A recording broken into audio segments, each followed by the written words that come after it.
ఒక దెబ్బతో ఒక పిట్టను కొట్టడం వేటగాడి సామర్థ్యానికి నిదర్శనం. ఒకే దెబ్బకు రెండు పిట్టల్ని కొట్టడం వ్యూహంలో భాగం కావచ్చు. కానీ ఒకే దెబ్బకు 4-5 పిట్టల్ని కొడితే దాన్నేమనాలి? 1,500 రూపాయల నోట్లను రద్దు చేయడం ద్వారా ఇలాంటి ప్రయత్నమే చేశారు ప్రధానమంత్రి నరేంద్ర మోదీ. పెద్ద నోట్లను రద్దు చేయడం నల్లధనం, అవినీతి నిర్మూలనతో పాటు తీవ్రవాదపు ఆర్థిక మూలాల్ని సమూలంగా ధ్వంసం చేసే ఎత్తుగడ. భారత ఆర్థిక వ్యవస్థను దెబ్బతీసేందుకు పొరుగునున్న దేశం చేస్తున్న కుట్రల్ని ఒకే ఒక్క నిర్ణయంతో నిలువునా కూలదోశారాయన. పెద్ద నోట్ల రద్దు ప్రభావం మిగతా అంశాలపై ఎలా ఉన్నా ఉద్యోగుల్లో అవినీతిని అరికట్టడంపైనే దీని విజయం ఆధారపడి ఉందనేది నిస్సందేహం.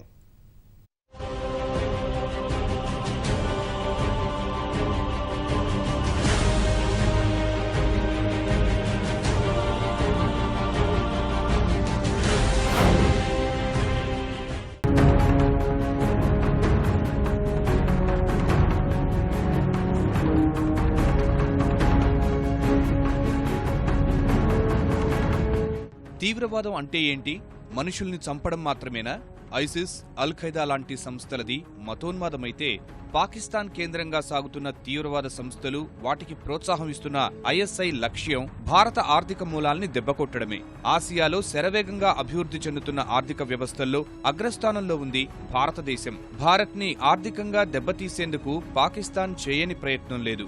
దేశంలోని ప్రధాన నగరాలతో పాటు దేశ ఆర్థిక రాజధాని ముంబై మీద పలుసార్లు తీవ్రవాద దాడులు జరిపి భయోత్పాతం సృష్టించింది. తీవ్రవాదుల దాడులు జరిగి ప్రజల్లో అలజడి పెరిగితే విదేశీ పెట్టుబడులు ఆగిపోతాయనేది పాకిస్తాన్ దుష్ట ఆలోచన.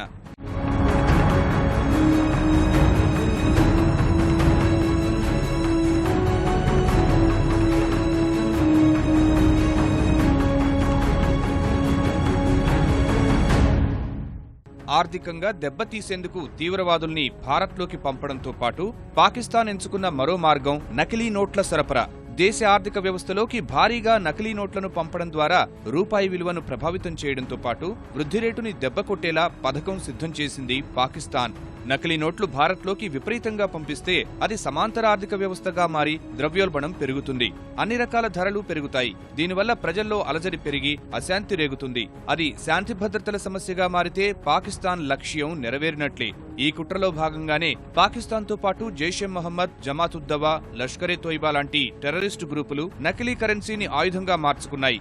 ఐఎస్ఐతో పాటు దేశంలోని అసాంఘిక శక్తులు కూడా అక్రమ మార్గంలో సులభంగా డబ్బు సంపాదించేందుకు నకిలీ కరెన్సీని మార్గంగా ఎంచుకుంటున్నాయి.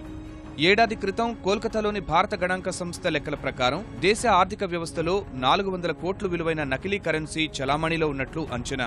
మన వార్షిక బడ్జెట్లో ఇది 0.025%.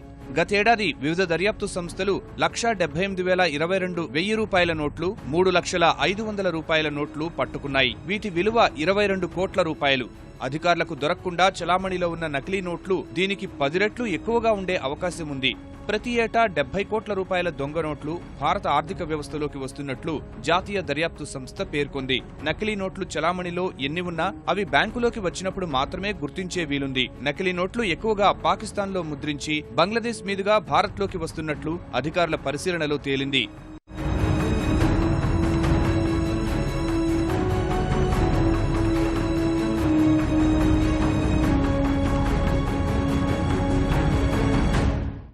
భారత్, పాకిస్తాన్లకు కరెన్సీ నోట్లకు తయారీకి అవసరమైన కాగితం, ink, silver thread America, Britain, జర్మనీలోని సంస్థల నుంచి వస్తుంది. మనం ఇన్నాళ్లు తయారు చేస్తున్న 1,500 రూపాయల నోట్లలో భద్రతకు సంబంధించి తీసుకున్న జాగ్రత్తలు చాలా తక్కువ. దీంతో పాకిస్తాన్ సులభంగా ఈ నోట్లకు ధీటుగా నకిలీ కరెన్సీ తయారు చేస్తోంది. దీన్ని దృష్టిలో ఉంచుకుని ప్రస్తుతం 2,000 రూపాయలు, 500 రూపాయల నోట్ల భద్రత విషయంలో అనేక చర్యలు తీసుకున్నారు. అక్రమార్కులు పోగేస్తున్న నల్లధనం వివిధ మార్గాల్లో తీవ్రవాద సంస్థలకు చేరుతోంది. దీంతో టెర్రరిస్టులు రెచ్చిపోతున్నారు. తీవ్రవాదులకు అందుతున్న సొమ్మంతా అక్రమ మార్గాల్లో సంపాదించిన సొమ్మే. ప్రస్తుతం పెద్ద నోట్లను రద్దు చేయడం ద్వారా తీవ్రవాద కార్యకలాపాలకు తాత్కాలికంగానైనా అడ్డుకట్టపడినట్లే. మన దేశంలో సిమి, హిజ్బుల్ ముజాహిదీన్ లాంటి తీవ్రవాద సంస్థలు పాకిస్తాన్లో చందాలు వసూలు చేస్తాయి. వీటిని హవాలా మార్గంలో భారత్లోకి తీసుకొస్తాయి. ఇటీవల సరిహద్దుల్లో ఉద్రిక్తత పెరగడంతో భద్రత కట్టుదిట్టం చేశారు. దీంతో పొరుగు దేశంలో ముద్రిస్తున్న నకిలీ కరెన్సీని మన దేశంలోకి తీసుకొచ్చేందుకు కొత్త మార్గాల్ని వెతుక్కున్నారు అక్రమార్కులు. చాలా కాలం నుంచి పాక్లో ముద్రించిన దొంగ నోట్లు దుబాయ్ వెళ్లి అక్కడి నుంచి విమాన మార్గంలో నేపాల్, బంగ్లాదేశ్ వస్తున్నాయి. నేపాల్, భారత్ సరిహద్దుల్లో నిఘా అంతగా లేకపోవడంతో రోడ్డు మార్గం ద్వారానే దొంగ నోట్లు తీసుకొస్తున్నారు. బంగ్లాదేశ్ నుంచి విమాన మార్గంతో పాటు సముద్ర రవాణా ద్వారా నకిలీ నోట్లు తీసుకొస్తున్నారు. దొంగ నోట్లలో కూడా ఎక్కువగా 1500 రూపాయల్ని ముద్రిస్తోంది పాకిస్తాన్. 2011లో ముంబై దాడులకు రెక్కీ నిర్వహించిన డేవిడ్ హెడ్లీతో భారత్లో పర్యటించినప్పుడు లష్కరే తోయిబా, ఐఎస్ఐకి చెందిన ప్రముఖులు అతడికి 40,000 రూపాయల దొంగ నోట్లు ఇచ్చి పంపినట్లు దర్యాప్తులో తేలింది. భారత్ వచ్చిన తర్వాత డేవిడ్ హెడ్లీకి హవాలా మార్గంలో మరో 4 లక్షలు అందాయి. కశ్మీర్లో అల్లర్లను రాజేస్తున్న వేర్పాటువాద సంస్థలు, పార్టీలు, నాయకులకు బ్యాంకులు హవాలా మార్గంలో ఐఎస్ఐ నిధులు అందిస్తుందనేది బహిరంగ రహస్యం. ప్రతి శుక్రవారం ప్రార్థనల అనంతరం కశ్మీర్లోని మసీదుల వద్ద విధ్వంసం సృష్టించే అల్లరిమూకలు, పాకిస్తాన్, ఐసిస్ జెండాలు ఎగరేసే ఆకతాయిలకు నిధులు పాక్ నుంచే వస్తున్నాయని అధికారులు గుర్తించారు. కేంద్ర ప్రభుత్వ నిర్ణయంతో తీవ్రవాద సంస్థలకు నిధుల సరఫరా ఆగిపోయినట్లే.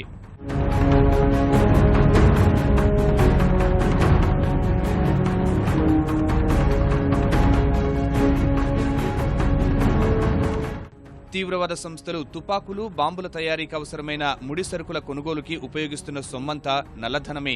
ఆయుధాల కొనుగోలు కాకుండా యువకుల్ని ప్రలోభపెట్టి తీవ్రవాద గ్రూపుల్లో చేర్చుకోవడం, వారికి శిక్షణ ఇచ్చేందుకు అక్రమ మార్గాల్లో సంపాదించిన సొమ్మునే ఉపయోగిస్తున్నాయి.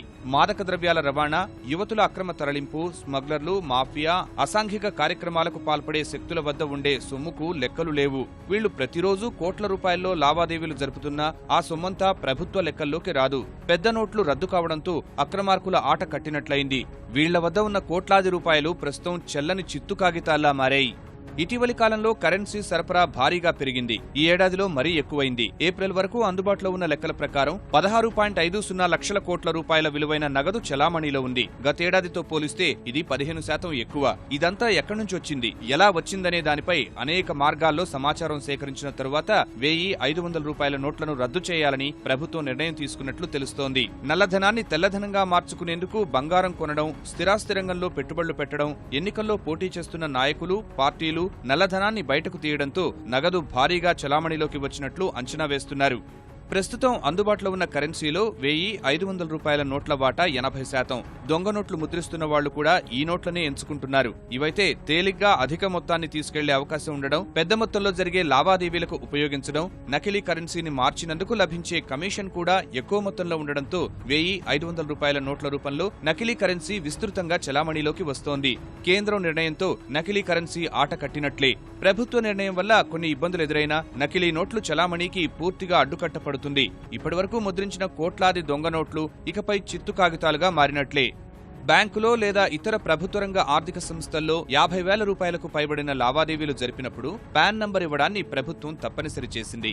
దీంతో అక్రమ మార్గాల్లో ప్రజాధనం దోచుకున్న వారంతా ఆ సొమ్ముతో బంగారం కొనడం, స్థిరాస్తి వ్యాపారంలో పెట్టుబడి పెట్టడం చేస్తున్నారు. దీనివల్ల భూముల ధరలు ఆకాశాన్నంటాయి. మారుమూల గ్రామాల్లో కూడా భూముల రేట్లు పట్టణాలు, నగరాలతో పోటీ పడుతున్నాయి. బంగారానికి గిరాకీ పెరగడంతో గత 2 ఏళ్లుగా దిగుమతులు పెరిగాయి. బంగారం కొనుగోళ్లకు విదేశీ మారక ద్రవ్యం భారీగా వెచ్చించాల్సి రావడంతో దిగుమతులపై 10% పన్ను విధిస్తూ ప్రభుత్వం నిర్ణయం తీసుకుంది. దీనివల్ల బంగారం దిగుమతులు తగ్గినా అక్రమ మార్గాల్లో బంగారం రవాణా పెరిగింది. నల్లధనం విపరీతంగా ప్రవహిస్తున్న మరో రంగం రాజకీయం. ఎన్నికల్లో ఓట్లు కొనడానికి, ఇతరత్రా ఖర్చులకు నాయకులు, పార్టీలు భారీగా నల్లధనాన్ని ఉపయోగిస్తున్నాయి. 2014 సార్వత్రిక ఎన్నికల్లో ఒక్క ఆంధ్రప్రదేశ్లోనే 750 కోట్లు అధికారికంగా ఖర్చయితే అంతకు 3 రెట్లు అంటే 2500 కోట్ల రూపాయలు ఖర్చయ్యాయి. అనధికారికంగా ఖర్చు చేసిన సొమ్మంతా నల్లధనమే. ఎన్నికల ప్రచారానికి, మద్యం కొనుగోళ్లు, ఓటర్లకు ప్రలోభాలకు అంతా నల్లధనమే ఉపయోగించారు. ఇక ఎన్నికల సమయంలో పోలీసు అధికారులు 100 కోట్ల రూపాయలు అక్రమంగా తరలిస్తున్న సొమ్ము పట్టుకున్నారు. రాజకీయ నాయకులు, పార్టీల వద్ద ఉన్న నల్లధనం ప్రజాస్వామ్య వ్యవస్థను అపహాస్యం చేస్తోంది. 500, 1000 రూపాయల నోట్లు రద్దు చేయడంతో పార్టీలు, నాయకుల పరిస్థితి కుడితిలో పడ్డ ఎలుకలా మారింది. మోదీ సంచలన నిర్ణయంతో తీవ్రవాదులు, అక్రమార్కులు, అసాంఘిక శక్తులకు ముకుతాడు వేశారు. కానీ రోజువారీ పరిపాలనలో భాగంగా లంచాలు తీసుకునే ఉద్యోగులు, అధికారులను అదుపు చేయడం ఎలా అన్నదే ఇప్పుడు పెద్ద సమస్య. చిన్న పనికి కూడా వేల రూపాయల లంచాలు తీసుకునే అధికారులకు ప్రభుత్వ నిర్ణయంతో తాత్కాలికంగా బ్రేక్ పడినా మున్ముందు విజృంభించరనే గ్యారంటీ లేదు.